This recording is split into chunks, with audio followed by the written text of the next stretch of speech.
Hi, welcome back this week to The Naked Doctor. I'm Dr. Tammy. And this is Cryssie. We have a great show for you today. Wow, do we ever. This is sort of the band back together. Mm-hmm. Yeah. The band's getting back together. Yeah. Guess what? Yeah. Feels good. Yeah. It's been a while. It's been a little bit of a journey. Right. And we had a show several years ago together. And as we've talked about, time is not really linear because it seems like just yesterday. It seems like we blinked and then opened our eyes back up, and 5 years have passed, and hey, there you are at the other side of the table. How's your week been instead of how's your 6 years been? But as always with great friends, what do? You pick up right where you left off. So I feel like this feels just like we never left. We did, but we didn't. Here we are. Happy to be back. I think, and this show is all about relationship today. And I think that's a very important concept that you just said, was that a true friend, well, I think it's two things. A true friend is someone that you don't have to pick back up with, like, how you've been doing is fine, but you don't have to hear that, well, why didn't you call me kind of thing. It's just you pick back up. And it's like, we know we're all busy. We know life happens. We don't need someone to go, why didn't you call me? Or why didn't you call me? Kind of thing. Then I always think a true friend is someone who, instead of you cleaning up before they come to your house, they'll actually help you fold laundry when they get there. Oh, yes. That makes sense. Help you clean up your messes as well as enjoy what you have that's nice already. Fantastic. Yeah. Relationships are important. And when you've missed someone so much, when you haven't been around them, who has the time to say, hey, why haven't you called me? Yeah, right. My first thought is, my phone is not any heavier than your phone. So let's just both say, we both may have fallen short on that, but picking back up is what's important. And I think that's a wonderful way to ride that. If you do have an opportunity to reconnect with a friend that you haven't seen for a while, find the positive things in that, ride that wave. It's a wonderful wave, and that's what we're doing, and we're deciding to create again together. So I'm so thankful, Tammy. I like that concept, that we want to empower you. It's not just about us having the conversation, it's really about empowering you. So the takeaway from today, maybe that's, hey, I haven't talked to that person in a while. Maybe I pick up the phone. Yeah, reconnection or connection and relationship is so important. It's a big reason why we're here to enjoy life, I think. Absolutely. I think one of the things that we have to be mindful of too is the relationships that we don't want to call back and reconnect with. So we're going to talk about that a little bit today, and we're just going to kind of maybe open the door to a little bit of hope and healing for everybody. So stay tuned. We'll be right back.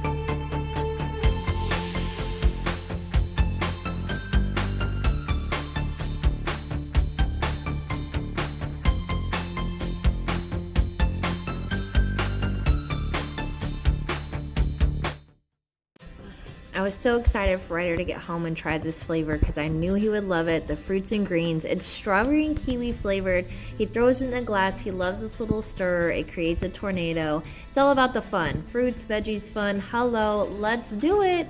Fills it up to the tip top because that's satisfying, right? I knew as soon as he grabbed that straw he was going to love it, but I didn't think he'd have the whole glass down in under 3 minutes. His whole daily servings of fruits and veggies done. Hi, welcome back to the Naked Doctor Show. I'm Dr. Tammy. And I'm Cryssie. Today we are talking about kind of all things relationship. Nothing complicated about that until they are. So much fun until they're not. Until they're not. Exactly. I love this saying, everything's funny till it's not.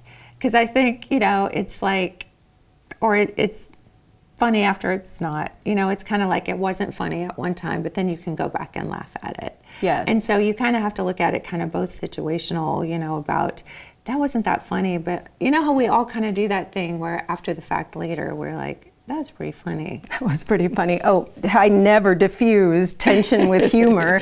Oh no, I never use humor to actually mask my feelings. No, like that is my forte. I know how to laugh even in a moment that feels like maybe it's inappropriate to laugh. But most of the time it can break some tension. That's always my intention. But you can bring a little levity to a dark moment without getting inappropriate. And relationships are one of those things too that you want one when you don't have one, but sometimes when you're in one, the grass is greener on the other side of the fence. So it is one of those things too that you have to appreciate more what you have and don't be so uptight. If you don't have one, if you're going to attract a relationship, where do you want to be? Want to be your best self, right? Absolutely. You want to attract more of the wanting of it. And I think too, where you are in your life is that type of person that you attract too. Yes. And so I feel like the journey that I've been on since we sat on this stage the last time is that where was I and who was I then? So I can't even really hardly apologize for who I was then because I don't even recognize that person. Even I look back at old shows of ours, even though they were downloads and it was good information that just fed me for a long time.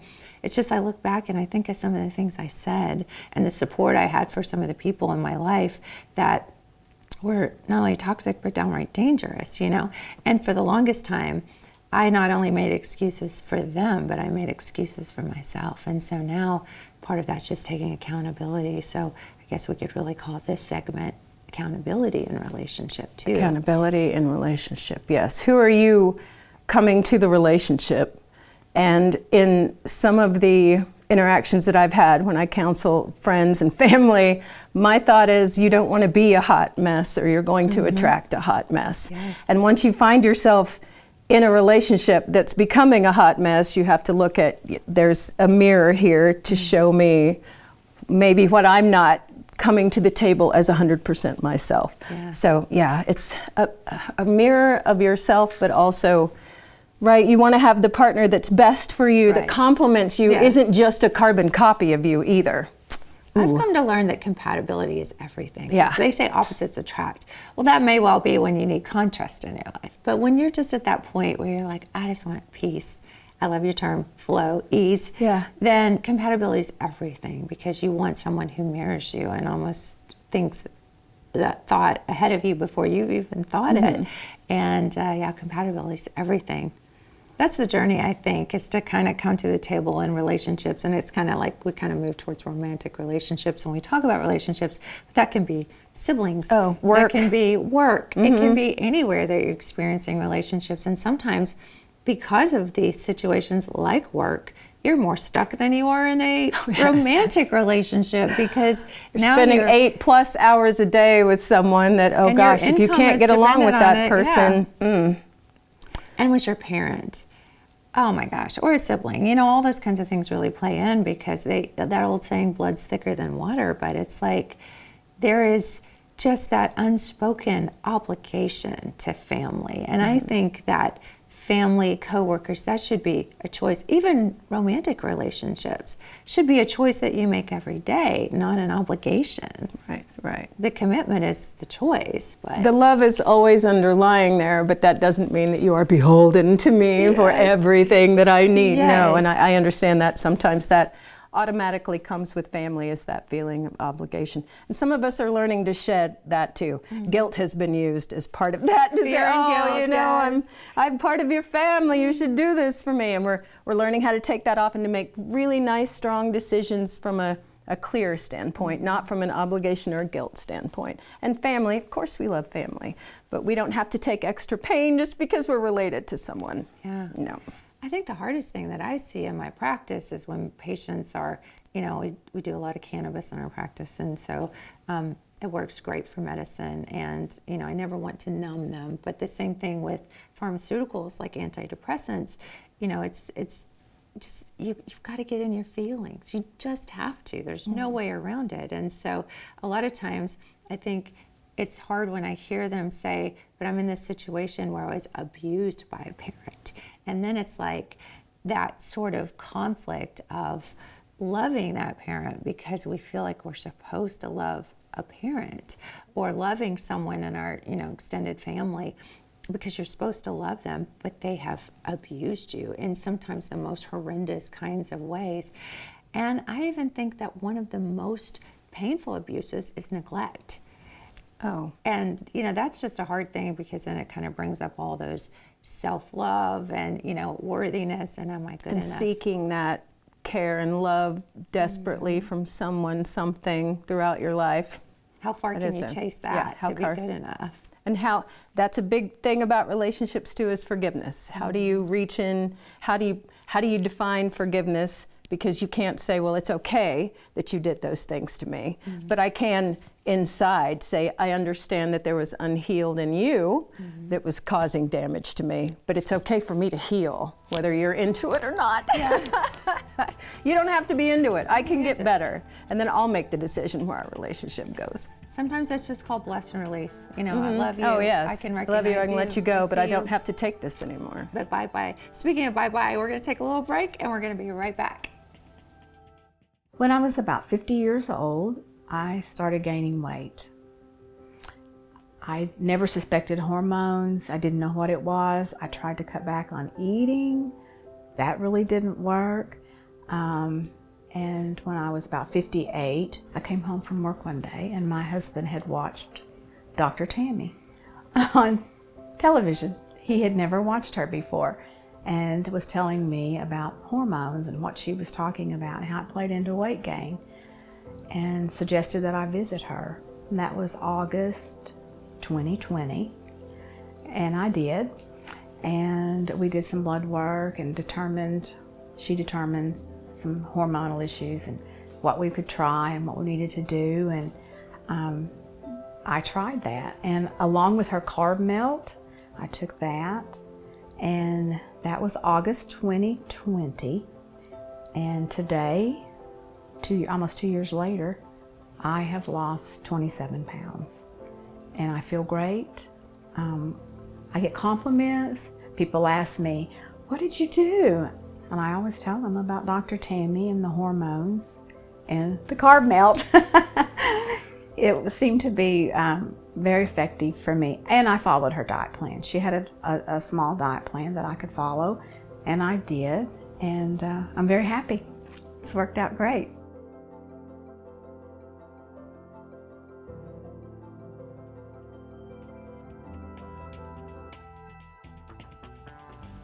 Welcome back to The Naked Doctor. Today we're talking about kind of all things relationship, right? Very broad category. And I want to apologize for that before we went to break. I just kind of said bye. We're talking about saying goodbye to relationships, and then I was like, bye. So you're out. Sometimes it happens that way. You're out. You're out. Bye. Bye. But yeah, I think it's all about the hero's journey.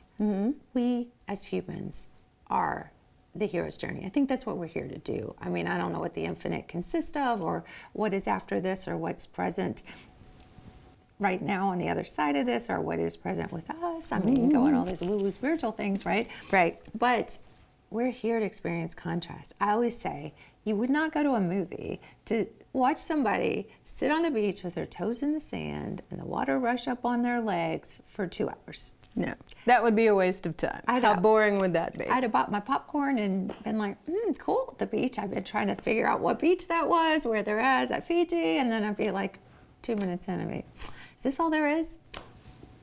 We want something exciting, and we want to identify with a hero. And so that's where I look at the hero's journey, and then I look at myself and say, am I being the hero of this particular story? What story am I building for myself? And the story that we tell about past relationships has a lot to do with the way we're going to create our relationships going forward. So if we're not telling a story where we come out as the hero at the end, we're not really building the ending that we want to see. Oh, 100%. I had that realization one day. I was thinking, I was telling someone a story about when I was little, and it had a real negative hook on it. It was a bad memory. And sometimes around those memories, we kind of pull into this, my whole childhood was bad. It's like a generalization that we step into. And so I realized that around those things around that story, and they were usually punishment stories. When I got in trouble, I was kind of comparing and contrasting, other people's punishment stories as children, that I was like, oh yeah, my dad was mean, and that's kind of where I went with that, and so I was like, but he really wasn't. I mean, he was kind and loved me, and I had, for the most part, a good relationship. And I thought, you know what, I'm going to start trying to find a different story, even around the discipline. And I'm not saying I deserved it or anything like that, or that was appropriate. I don't believe in corporal punishment, and I'm so glad that this is a different day and age where teachers at school don't beat our kids, with paddles, paddles and leave marks. But I do think that there's a little bit, we talked about, they're doing the best that they can. They're doing the best they could with what they had in that moment, and there was unhealed in them that was being carried forward to that point. And I feel like we are a generation that's getting to recognize that and put down the things that we don't want to carry forward, which is great. But boy, there's a lot to do with how do you want to remember? Are you getting caught in old memories that you really can't let go of? Or are you saying, I'm learning from those pains and I'm going to move forward with something positive so that I don't repeat that same cycle over and over again? And I think sometimes that triggers are really important for us to identify. I don't believe in, and could disagree with me, but I don't believe in counseling from the standpoint of keeping that stuff alive for years and years and years. Correct, I agree with that. Any counselor or therapist that keeps you coming back all the time and you're reliving the same experience, think you ought, I'm not saying stop your counseling, but I really ought to rethink maybe that's not the healthiest relationship with your professional, because you should be identifying triggers, talking about that stuff, bring it to the surface, shadow work, and then once you recognize what that is, be mindful of where it shows up. It's triggers, and then it's a mechanism. It's a mechanism of action for living your best life, really. Yes, and healing a wound. You wouldn't continually abrase a wound over and over again and expect healing to occur. So logically, it seems it would be the same way. If you're opening a mental or a heart wound over and over again deliberately, how can that heal properly for you? And maybe some of us, we've talked about this before, if you're moving towards whole and healthy right now, you may not know what whole and healthy really looks like. Well, whole and healthy people don't feel the need to go over those wounds to keep themselves safe. The wound is there, and you let it heal over, and there'll be a scar that you can remember, but then you go forward stronger and reinforced because you've learned from that. You can let that go and move on. And reframing, like we talked about, reframing and looking at memories in a different way where you are the hero. Doesn't have to be that you're coming out, you're not fabricating anything, you're just picking some different frames to highlight, to say this is what I choose to remember from this situation to help me move forward whole and healthy, because that's what we're doing. We're moving forward whole and healthy. We've got to declare ourselves at some point. I am better than I was yesterday, and I am continuing to get better as I go, but right now where I am is completely all right. I'm completely okay. That feels good. Work in progress, always. It's interesting, the Facebook Lives I do, and trying to just be vulnerable and just share, they're the most watched Facebook Lives. The shows that we do that talk about, even healing from broken relationships or toxic relationships, or, anytime I talk about narcissists or anything like that, it's like, it's just the people who need you find you. But it is if you're feeling like you're in a scary place, always get help, right? But and that's a little beyond the scope of this show, but there are people that can help you. So this isn't advice as far as, get out, because sometimes that takes a plan, and sometimes that takes something very specific and beyond the scope of this. Sometimes you have to get legal help and all those kinds of things. But I do think that sometimes people can't really see the way up from where they are. And so I think it's just super important that, anytime that you're feeling vulnerable, there are so many people out there who need you to be vulnerable too, because when you're like, I'm fine, or you're not willing to share, because nobody wants to hear, feel sorry for you or something. Right. The best thing that you can do, I feel, as a friend, is to say, you know what, if I were you, I'd feel the same way. Or I felt that way before. And I always tell patients, I'm not trying to negate what you've been through or to one-up you in any way, but I've been through some similar experiences.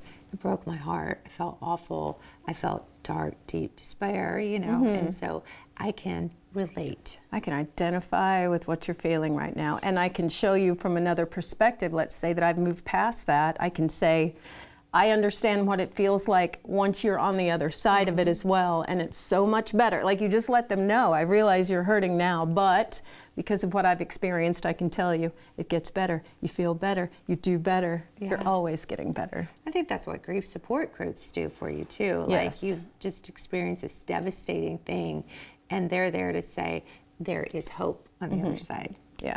And hope is real. And I remember one of the things, and I want to make sure I kind of share this because I think it's really important to people out there who are struggling with toxic relationships. And I promise we're going to talk about the really good things about relationships as we move forward. We will. But I feel like the message today is for me to sort of not apologize for where I've been, but to recognize that people who are hurting do hurtful things. And so I think that part of the journey is really just to recognize that, you know, you're not broken. I always say, we're not broken. We're here to have an experience, and we're here to experience contrast.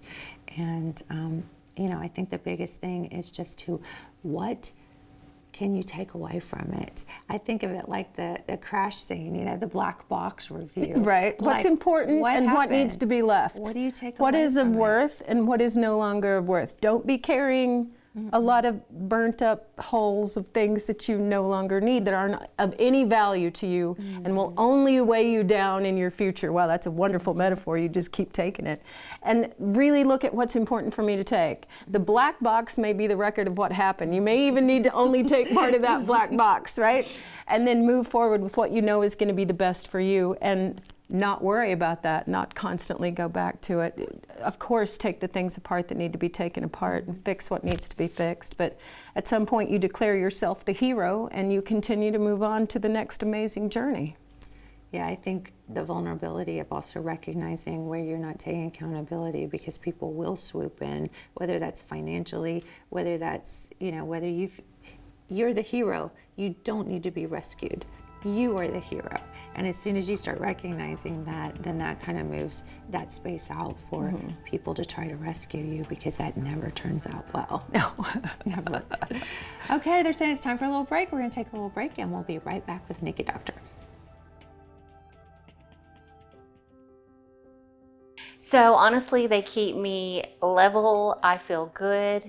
In those times that I have little dips of feeling tired or not on top of it, you know, I can just reach out to them and they'll check my blood work and they'll tweak whatever needs to be tweaked. And I'm 57 and they just keep me feeling good.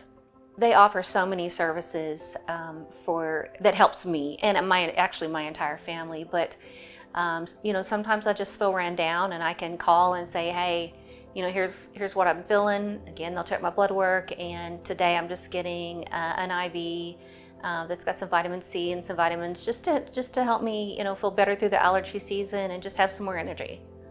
They are so personable. They're actually, you know, I call them my family. They feel like my family. They really, really care about their patients. I have a great relationship with them. And that's so hard to find in this day and age that we live, to find someone that has an interest, whether it's 8 o'clock at night or if it's, you know, 8 o'clock in the morning. I know that they're always there and I know they care and they really, really want me to feel better. And that's so hard to find. So I'm very, very grateful for that.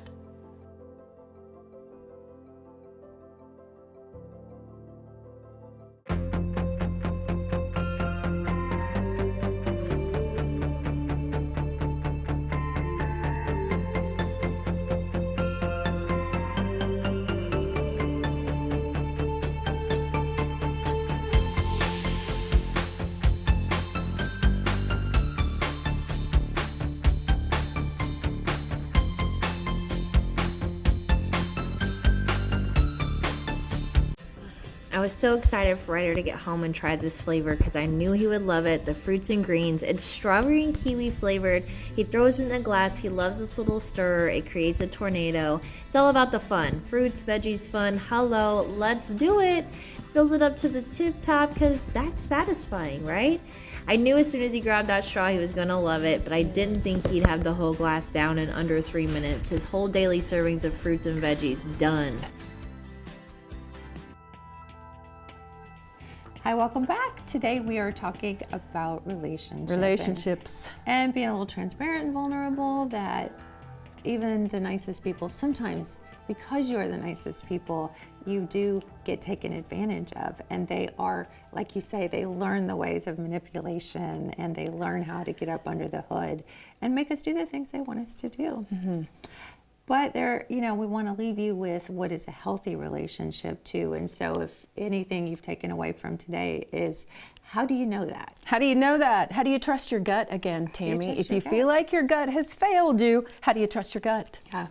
So I think one takeaway that you could also kind of take with you this week as you're kind of thinking through things is that think of relationship like a bank account. What do you put in and what do you take out? And so if you have a friend, if I keep asking you for stuff all the time, I'm making withdrawals. Mm-hmm. If I do something for you, I'm making a deposit. And then when you mess up, if you've got enough money left in the bank, you have a reserve. Yes, you do. And you're not overdrawn all the time. All the time. Because we all have those friends. And you have taken too much. You are not allowed to take any more from me. And it's important. You know what? If you've got a friend that keeps withdrawing, sometimes you need to put that up to say, that's enough. This needs to be a back and forth, hun. I've done so much for you. I'm not saying, what have you done for me lately?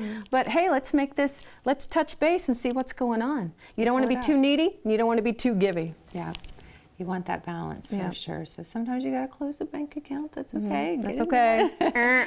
No more withdrawals. But yeah, I think that's the biggest thing is just do an assessment. We're going to do, I just thought of this, a whole show about boundaries because, oh my gosh, those are so, I don't want to call anything difficult. Yeah. Important. And new for some of us to understand boundaries and work them, not just talk about them. And I think that's the reason we get caught up in things and it can be so dangerous because... People pleasers? No, not at all. Especially women. I know there's guys out there watching this too, but we all can be people pleasers. We want to be smooth. We want it smooth. Yes. So we are so appreciative you've been here this week, and I'm so appreciative that you're here with me. Yes, this has been so much fun. Of course. Yes. A little bit of a 5-year hiatus for me, but I'm back. Yeah, and I love the studio, and I just want to say a little thank you to Fayetteville Public TV Fantastic. for hosting us again, and just have a wonderful, blessed, healing week. We love you very much. We love all of you. I know that sounds like a weird thing to say because who are you? Do we even know you? But we do because we practice the religion of kindness and we are all in this together. Mm-hmm. And I really do. Some of my friends think it's kind of weird. I always say love you, bye. And I don't But it's okay to say. We're normalizing that. Love you. It's okay. So when you call that friend you haven't talked to in a while, practice love you, bye if you can. So love you, bye. We'll see you next week. Mwah.